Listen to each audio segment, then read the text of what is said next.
ಈ ಕರ್ನಾಟಕ ಜನತೆ ಇಷ್ಟೊಂದು ಸಪೋರ್ಟ್ ಮಾಡಿದ್ದಾರೆ. ಸೊ ಏನು ಅನಿಸ್ತಾ ಇದೆ ಸರ್ ಕ್ರೌಡ್ ಎಲ್ಲ ನೋಡಿ?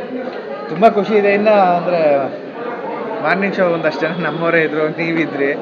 ಸೊ ಇದು ಆ್ಯಕ್ಚುಯಲ್ ರಿಸಲ್ಟ್ ಗೊತ್ತಾಗಲ್ಲ, ಬಟ್ ನನಗೆ ಫೋನ್ಗಳು ಬಂತು, ಆರ್ ಪಿಗಳೆಲ್ಲ. ಅಂದರೆ ನಾನು 10 ಫಿಲಮ್ ಆಗಿರೋದ್ರಿಂದ ಫ್ರ್ಯಾಂಕ್ ಒಪಿನಿಯನ್ ಹೇಳ್ತೀವಿ, ಯಾವುದು ವರ್ಕ್ ಆಗಿಲ್ಲ ಏನು ಅಂತ ಹೇಳ್ತಾರೆ ಎಲ್ಲರೂ.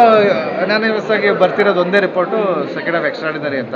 ಸಿಂಪಲ್ ಆಗಿರೋ ಲವ್ ಸ್ಟೋರಿಯಿಂದನೂ ನಿಮ್ಮ ಡೈರೆಕ್ಷನ್, ನಿಮ್ಮ ಕಥೆ ಅಂದರೆ ಅದೊಂದು ವಿಭಿನ್ನತೆಯಿಂದನೇ ಕೂಡಿರುತ್ತೆ ಅಂತ ಎಲ್ಲರಿಗೂ ಎಕ್ಸ್ಪೆಕ್ಟೇಷನ್ಸ್ ತುಂಬಾ ಇದೆ. ಸೊ ಜನಗಳು ಕೂಡ ತುಂಬ ಚೆನ್ನಾಗೆಲ್ಲ ರಿವ್ಯೂಸ್ ಎಲ್ಲ ಕೊಟ್ಟಿದ್ದಾರೆ. ಇದ್ರ ಬಗ್ಗೆ ನಿಮ್ಗೆ ಅನಿಸುತ್ತೆ? ತುಂಬ ಖುಷಿ ಇದೆ. ಅಂದರೆ ಇದು ಒಂದು ಯೂಶಲಿ ಒಂದು ಕಮರ್ಷಿಯಲ್ ಫಿಲಮ್ ಮಾಡ್ತೀನಿ, ಒಂದು ಎಕ್ಸ್ಪೆರಿಮೆಂಟಲ್ ಮಾಡ್ತೀನಿ. ಇದೆರಡನ್ನೂ ಬ್ಲೆಂಡ್ ಮಾಡಿದ್ದೆ ನಾನು. ಅಂದರೆ ಲೈನ್ ಎಕ್ಸ್ಪೆರಿಮೆಂಟಲ್ ಇತ್ತು, ಬಟ್ ಟ್ರೀಟ್ಮೆಂಟ್ ಕಮರ್ಷಿಯಲ್ ಆಗಿ ಮಾಡಿದ್ದೆ.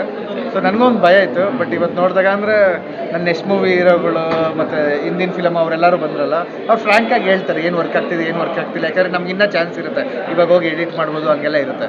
ಬಟ್ ಎಲ್ಲರೂ ನೀವು ಆರಾಮಾಗಿ ಮಲ್ಬೋದು ಅಂತ ಹೇಳಿದ್ರೆ ಸೊ ಖುಷಿ ಇದೆ.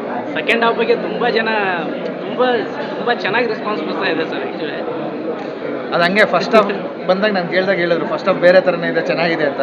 ಬಟ್ ಯಾವಾಗ ಸೆಕೆಂಡ್ ಹಾಫ್ ಡಾಮಿನೇಷನ್ ಮಾಡ್ತೋ ಆವಾಗ ಸೆಕೆಂಡ್ ಹಾಫ್ ಚೆನ್ನಾಗಿದೆ ಅಂತ ಹೇಳ್ತಾರೆ.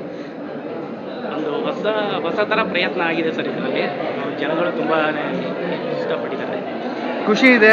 ಯಾರು ಹೊಸ್ತನ ನೋಡಬೇಕು, ದೇವಲೋಕ, ಸಮುದ್ರ ಮಂಥನ, ಅಮೃತ ಹೇಗೆ ಬಂತು, ರಾಕ್ಷಸ, ಶಿವ ವಿಷ ಕುಡ್ದಿದ್ದು, ಈ ರೀತಿ ಇಲ್ಲ. ಅಂದರೆ ನಾನು ಫುಲ್ ತೋರಿಸಿಲ್ಲ, ಪಾರ್ಟಲ್ಲಿ ಮುಟ್ಕೊಂಡು ಹೋಗಿದ್ದೀನಿ. ಸೊ ಇವನು ನೋಡಬೇಕು ಅನ್ಸೋರಿಗೆ. ಅದು ಬಿಟ್ಟು ವಾಸ್ಕೋಡಗಮ ಒಂದು ಬೇರೆ ರೀತಿದೆ, out of the box comedy ನೋಡಬೇಕು ಅಂತಾರೆ. ನಿಮಗೆ ಗೊತ್ತಿಲ್ಲದೆ ನಿಮ್ಮ ಕಣ್ಣಲ್ಲಿ ನೀರು ಎದೆ ಕುಲುಕಬೇಕು ಅಂದರೆ ದಯವಿಟ್ಟು ಗತವೈಭವ.